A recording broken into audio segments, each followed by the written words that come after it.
Hello dears, നമസ്കാരം. പുതിയൊരു വീഡിയോയിലേക്ക് എല്ലാവർക്കും സ്വാഗതം. ഇന്നത്തെ നമ്മളെ റെസിപ്പി നമ്മൾ ബേക്കറിയിൽ നിന്നൊക്കെ വാങ്ങിക്കുന്ന മസാല ബിസ്ക്കറ്റിൻ്റെ റെസിപ്പിയാണ്. നമ്മൾ എരിവുള്ള ബിസ്ക്കറ്റില്ലേ, അതാണ്. നമുക്ക് വീട്ടിലിത് എങ്ങനെയാണ് എളുപ്പം ഉണ്ടാക്കാമെന്നാണ് ഇന്ന് കാണിക്കുന്നത്. ഓവനിലാണ് ഇത് ചെയ്യുന്നത്. ഓവൻ അല്ലാണ്ട് നിങ്ങൾക്ക് ഗ്യാസ് സ്റ്റോപ്പിൽ ഇത് ചെയ്തെടുക്കാം. നമ്മൾ കേക്കൊക്കെ ചെയ്യുന്ന അതേ രീതിയിൽ തന്നെ നിങ്ങൾക്ക് ഇത് ചെയ്തെടുക്കാവുന്നതാണ്. അങ്ങനത്തെ ഒരുപാട് റെസിപ്പി ഞാൻ മുമ്പ് ചെയ്തിട്ടുണ്ട്. അത് കണ്ടു കഴിഞ്ഞാൽ നിങ്ങൾക്ക് എങ്ങനെയാണ് ഗ്യാസിൽ ചെയ്യേണ്ടതെന്ന് മനസ്സിലാവും. അപ്പം നമുക്ക് നോക്കാം എങ്ങനെയാണ് നമ്മളെ മസാല ബിസ്ക്കറ്റ് ഉണ്ടാക്കുന്നത്. അപ്പോൾ നമുക്ക് മിക്സിയുടെ ജാറിലേക്ക് ഒരു 5 അല്ലി ചെറിയ ഉള്ളി, ഒരു 3-4 അല്ലി വെളുത്തുള്ളി, ഒരു ചെറിയ കഷ്ണം ഇഞ്ചി, പിന്നെ ഒരു കഷ്ണം പട്ട, 2-3 ഗ്രാമ്പു, ഒരു ഏലക്ക ഒന്നേ എടുത്തിട്ടുള്ളൂ. ഇത്രയും ചേർക്കാം. ഒരുപാടായി പോരുത്, കൂടുതലായി കഴിയുമ്പോൾ ടേസ്റ്റ് വല്ലാണ്ട് ഉണ്ടാവും. പിന്നെ നമുക്കൊരു 3-4 വറ്റൽമുളക്, നമുക്ക് ചെറിയ എരിവുണ്ടാവണമല്ലോ, അതിനനുസരിച്ചിട്ട് വറ്റൽമുളക് ചേർക്കാം. പിന്നെ ഒരു 1/4 കപ്പ് തേങ്ങ ചിരവിയത്. ഞാനിപ്പോൾ നമ്മളെ ഫ്രഷ് തേങ്ങയാണ് എടുത്തിട്ടുള്ളത്, ഇല്ലെങ്കിൽ ഡെസിക്കേറ്റഡ് കോക്കനട്ട് ആയാലും മതി. കുറച്ച് കറിവേപ്പില, 1/2 ടീസ്പൂൺ പെരിഞ്ജീരകം. ഇതെല്ലാം കൂടി വെള്ളം ചേർക്കാണ്ട് നന്നായിട്ടൊന്ന് ചതച്ചെടുത്ത് കൊണ്ടുവരാം. അപ്പോൾ ഇത് നമുക്കൊന്ന് ചതച്ചെടുക്കാം. അപ്പോൾ നമ്മളെ മസാലയൊക്കെ നന്നായിട്ട് ചതച്ചെടുത്തിട്ടുണ്ട്. ഈ ഒരു പരുവത്തിലാക്കിയിട്ട് നമുക്ക് മാറ്റി വെക്കാം. ഇനി നമുക്ക് പൊടികളൊക്കെ ഒന്ന് അരിച്ച് വെക്കണം. അപ്പോൾ ഞാനിവിടെ 1.5 കപ്പ് മൈദയാണ് എടുത്തിട്ടുള്ളത്. അതിനുള്ള അളവുള്ള ഒരു കാര്യങ്ങളാണ് പറയുന്നത്. 1.5 കപ്പ് മൈദയിലേക്ക് നമുക്ക് 1/2 teaspoon baking powder, 1/4 teaspoon baking soda, പിന്നെ നമുക്ക് 1/2 ടീസ്പൂൺ ഉപ്പും കൂടെ ചേർത്തിട്ട് നന്നായിട്ട് ആദ്യം പൊടി ഒന്ന് മിക്സ് ചെയ്തെടുക്കാം.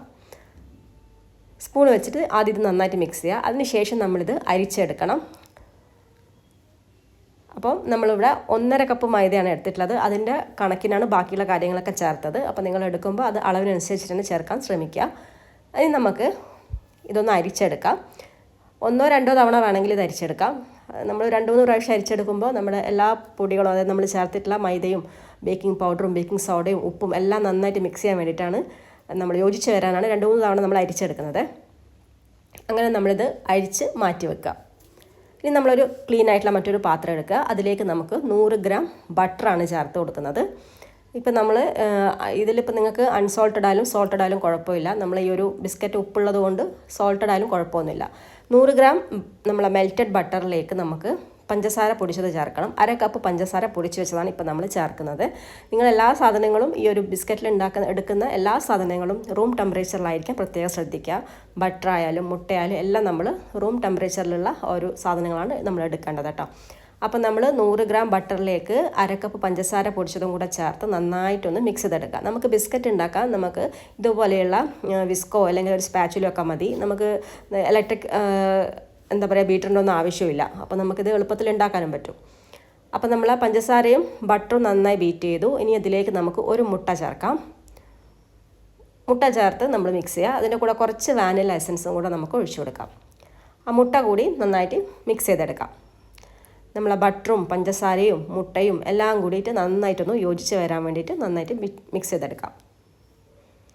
അപ്പോൾ നിങ്ങളുടെ കയ്യിൽ ഇതുപോലെയുള്ള വിസ്ക് ഇല്ലാന്നുണ്ടെങ്കിൽ നല്ലൊരു സ്പൂണ് വെച്ചിട്ട് നിങ്ങൾക്കിത് ചെയ്തെടുക്കാൻ പറ്റും. അത് നന്നായി മിക്സ് ചെയ്തു. ഇനി നമുക്ക് നേരത്തെ നമ്മൾ ചതച്ച് വെച്ചിട്ടുള്ള മസാല കൂട്ട് നമുക്കിതിലേക്ക് ഇട്ട് കൊടുക്കാം. അപ്പോൾ നിങ്ങൾ എരിവിന് മുളക് ആവശ്യത്തിന് ചേർക്കണം. കാശ്മീരി മുളക് ആണെങ്കിൽ നിങ്ങൾ എന്തായാലും കുറച്ചധികം ചേർക്കണം, എന്നാലും എരിവ് ഉണ്ടാവുള്ളൂ. ഞാനിപ്പോൾ ഇത് എരിവുള്ള മുളകായതുകൊണ്ടാണ് 3-4 എണ്ണം ചേർത്തത്. എന്നാലും എനിക്ക് തോന്നി കുറച്ചുകൂടെ എരിവാവാൻ തോന്നിയിട്ടുണ്ടായിരുന്നു. അപ്പോൾ അതുകൊണ്ട് നോക്കിയിട്ട് ചേർക്കണം മുളകും. അപ്പോൾ നമ്മളെല്ലാം മിക്സ് ചെയ്തു. ഇനി ഇതിലേക്ക് നമ്മൾ നേരത്തെ അരിച്ച് മാറ്റി വെച്ച മൈദയിൽ നിന്ന് കുറേശ്ശെ മൈദ ചേർത്ത് നന്നായിട്ട് മിക്സ് ചെയ്തെടുക്കാം. ആദ്യം നമുക്കിതുപോലെ ഒരു സ്പാച്ചുല വെച്ചിട്ട് ഇതുപോലെ മിക്സ് ചെയ്യുക. അതിനുശേഷം കൈ വെച്ച് കുഴച്ചെടുക്കണം. നമ്മൾ ചപ്പാത്തി മാവൊക്കെ കുഴച്ചെടുക്കുന്ന പോലെയാണ് നമ്മൾ ബിസ്ക്കറ്റിൻ്റെ ബാറ്റർ ആയി വരേണ്ടത്. അപ്പോൾ അതിന് നമ്മൾ ആദ്യം ഇതൊന്ന് മിക്സ് ചെയ്തെടുക്കുക. അതിനുശേഷം കൈ വെച്ചിട്ട് നന്നായിട്ട് കുഴച്ചെടുക്കുക. നന്നായിട്ട് കുഴക്കാന്ന് പറഞ്ഞാൽ നമ്മൾ ചപ്പാത്തി കുഴക്കുന്ന പോലെ വല്ലാണ്ട് അങ്ങ് പ്രസ് ചെയ്തിട്ടൊന്നും കുഴക്കാൻ പാടില്ല. സോഫ്റ്റായിട്ട് കുഴച്ചെടുക്കണം. ഞാനൊരു 2-3 തരം ബിസ്ക്കറ്റിൻ്റെ റെസിപ്പിയൊക്കെ മുമ്പേ ചെയ്തിട്ടുണ്ട്. നമ്മൾ ഗ്യാസിലൊക്കെ ചെയ്ത് കാണിച്ചിട്ടുണ്ട്. അപ്പോൾ അതൊന്ന് കണ്ടു നോക്കിയാൽ നിങ്ങൾക്ക് കുറച്ചുകൂടെ ഡീറ്റെയിൽ ആയിട്ട് മനസ്സിലാവും. അപ്പോൾ ഇനി ഞാനിത് കൈവച്ചിട്ടൊന്ന് കുഴച്ചെടുക്കട്ടെ. ഒരുപാട് നമ്മൾ ബലം കൊടുത്ത് കുഴക്കരുത്.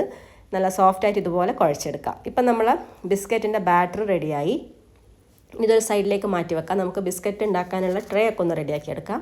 ഞാൻ ഓവനിലാണ് ഇപ്പം ബിസ്ക്കറ്റ് ഉണ്ടാക്കാൻ പോകുന്നത്. അപ്പോൾ അതിനായിട്ട് നമുക്ക് ആ ഒരു ട്രേയിലേക്ക് ഞാനൊരു ബട്ടർ പേപ്പർ വെച്ച് സെറ്റ് ചെയ്തിട്ടുണ്ട്. ഇതുപോലെ ഇതിലാണ് നമ്മൾ ബേക്ക് ചെയ്തെടുക്കാൻ പോകുന്നത്.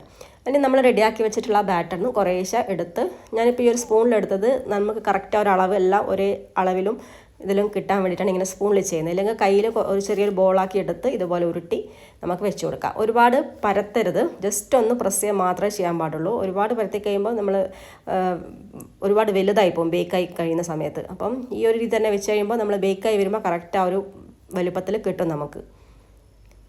അപ്പോൾ നമ്മൾ ബട്ടർ പേപ്പറിലേക്ക് വെച്ച് കൊടുക്കാം. ഇതുപോലെ ഒരു ചെറിയൊരു നാരങ്ങ വലുപ്പത്തിൽ എടുത്തിട്ട് ഇതുപോലെ കയ്യിൽ വെച്ച് ഉരുട്ടി ജസ്റ്റ് ഒന്ന് ഇങ്ങനെ പ്രസ് ചെയ്ത് കൊടുത്താൽ മാത്രം മതി, ഒരുപാട് പരത്തരുത് കേട്ടോ. ഇനി നമ്മളിത് വീണ്ടും അതിലേക്ക് വെച്ച് കൊടുക്കുക. നിങ്ങൾ വെച്ച് കൊടുക്കുമ്പോൾ പ്രത്യേകം ശ്രദ്ധിക്കേണ്ടത് കുറച്ച് ഗ്യാപ്പ് വെച്ചിട്ട് വേണം നമ്മൾ ബിസ്ക്കറ്റ് ബാറ്റർ ഓരോന്നായിട്ട് വെച്ച് കൊടുക്കാൻ വേണ്ടിയിട്ട്. കാരണം ഇത് ബേക്കാകുന്ന സമയത്ത് വീണ്ടും കുറച്ചുകൂടെ വലുതാവും, അപ്പോൾ തമ്മിൽ ഒട്ടിപ്പോവും. അങ്ങനെ എല്ലാം റെഡിയായി വെച്ചിട്ടുണ്ട്. ഇനി നമുക്കൊരു കാര്യം കൂടി ചെയ്യാനുണ്ട്. ഇതിൻ്റെ നല്ലൊരു ബേക്കായി വരുന്ന സമയത്ത് നല്ലൊരു ഗ്ലേസിങ് ബിസ്ക്കറ്റിന് കിട്ടാൻ വേണ്ടിയിട്ട് നമുക്ക് എഗ് വാഷ് ചെയ്യണം. ഒരു മുട്ട ഇതുപോലെ ഒന്ന് ബീറ്റ് ചെയ്തെടുക്കുക. എന്നിട്ട് ഇതുപോലെ ബ്രഷ് എടുത്തിട്ട് നന്നായിട്ടൊന്ന് ഇതിൻ്റെ മേലേക്ക് ഇങ്ങനെ നമ്മൾ ബ്രഷ് ചെയ്ത് കൊടുക്കുക. ഇതിന് നമ്മൾ എഗ് വാഷ് എന്നാണ് പറയുക. ഇതുപോലെ ഒന്ന് നമ്മൾ തേച്ച് കൊടുക്കുക കേട്ടോ. അപ്പം നമ്മൾ ബിസ്ക്കറ്റ് റെഡിയായി വരുന്ന സമയത്ത് നല്ലൊരു ഗ്ലേസിങ് ഉണ്ട് അതിൻ്റെ ടോപ്പിൽ, അതിന് വേണ്ടിയിട്ടാണ്. ഇതെല്ലാം റെഡിയാക്കിയതിന് ശേഷം നമുക്കിത് ഓവനിലേക്ക് വെച്ച് കൊടുക്കാം. ഞാൻ 150 ഡിഗ്രിയിൽ 40 മിനിറ്റാണ് കേക്ക് ബേക്ക് ചെയ്തെടുക്കാൻ പോകുന്നത്. ഓരോ ഓവനിൽ നിങ്ങളെ ഓവനിനനുസരിച്ചിട്ട് ടെമ്പറേച്ചറിലൊക്കെ വ്യത്യാസം ഉണ്ടാവും, അതിനനുസരിച്ചിട്ട് വെച്ച് കൊടുക്കുക. ആയിട്ടില്ലെങ്കിൽ വേണമെങ്കിൽ ഒരു 5 മിനിറ്റ് കൂടെ പിന്നെയും വെച്ച് കൊടുക്കുക. അങ്ങനെ നോക്കി ചെയ്താൽ മതി. അപ്പോൾ ഞാൻ ഇനി ഇത് ബേക്ക് ആയതിനു ശേഷം നിങ്ങൾക്ക് കാണിച്ചു തരാം. ഇതിപ്പോൾ ഞാൻ ഓരോ സ്റ്റേജാണ് കാണിക്കുന്നത്. ഇതിപ്പോൾ നമ്മൾ ഏകദേശം ആയതിൻ്റെ ആ ഒരു സ്റ്റേജാണ്. കുറച്ചും കൂടെ ഡാർക്ക് കളർ ആവണം നമുക്ക് അതിൻ്റെ ആ ഒരു ടോപ്പ് പോർഷൻ. അതിന് വേണ്ടി നമുക്കൊന്നും കൂടെ വെയിറ്റ് ചെയ്യാം. ഇപ്പം നമ്മൾ ബിസ്ക്കറ്റ് ഇവിടെ റെഡി ആയിട്ടുണ്ട്. ഇപ്പം നിങ്ങൾക്ക് കളർ കാണുമ്പോൾ മനസ്സിലാവുന്നുണ്ടാവും, മേലെ നല്ലൊരു കളറായിട്ടുണ്ട്, നല്ലൊരു ഗ്ലേസിങ്ങും നമ്മളെ ബിസ്ക്കറ്റിന് കിട്ടിയിട്ടുണ്ട്. ഇപ്പം നമ്മളെ മസാല ബിസ്ക്കറ്റ് ഇവിടെ റെഡി ആയിട്ടുണ്ട്. ഇനി നമുക്കിത് പുറത്തേക്ക് എടുത്ത് വെക്കാം. അങ്ങനെ നമ്മൾ ബിസ്ക്കറ്റൊക്കെ റെഡിയായി പുറത്ത് വെച്ചു. ബിസ്ക്കറ്റ് എപ്പോഴും തണുത്ത് കഴിഞ്ഞാലാണ് ശരിക്കും ആ ബിസ്ക്കറ്റിൻ്റെ ആ ഒരു ടെക്സ്ചർ ഉണ്ടാവുക. നമ്മൾ ഓവനിൽ എടുത്തപ്പോൾ കുറച്ച് സോഫ്റ്റ് ആയിട്ടാണ് ഉണ്ടാവുക. തണുക്കും തോറും ബിസ്ക്കറ്റിൻ്റെ ആ ഒരു കട്ടി നമുക്ക് കിട്ടും. നല്ല അടിപൊളി കറക്റ്റ് ടെക്സ്ചറിൽ നമ്മൾ ബേക്കറിയിൽ നിന്ന് വാങ്ങിക്കുന്ന അതേ ഇതിൽ നമുക്ക് കിട്ടിയിട്ടുണ്ട്. ഇനി നമുക്കിതൊന്ന് പൊട്ടിച്ച് നോക്കാം. നല്ല അടിപൊളി ടേസ്റ്റാണ്. നിങ്ങളെല്ലാവരും ഉണ്ടാക്കി നോക്കുക. ഓവനുള്ളവർ അങ്ങനെ ചെയ്യാം, അല്ലെങ്കിൽ ഗ്യാസിൽ ചെയ്യാം. നല്ല അടിപൊളി ടേസ്റ്റാണ്. കുറച്ചധികം ഉണ്ടാക്കി കുപ്പിയിലാക്കി വെച്ച് കഴിയുമ്പോൾ കുട്ടികൾക്ക് ചായയുടെ കൂടെ ഒക്കെ കൊടുക്കാം, നിങ്ങൾക്ക് എളുപ്പമായിരിക്കും. നമ്മളെ മസാല ബിസ്ക്കറ്റ് ഇവിടെ റെഡി. എല്ലാവരും ട്രൈ ചെയ്ത് നോക്കണേ. മറ്റൊരു വീഡിയോയിൽ വീണ്ടും കാണാം. അതുവരെ എല്ലാവർക്കും നന്ദി, നമസ്കാരം. താങ്ക്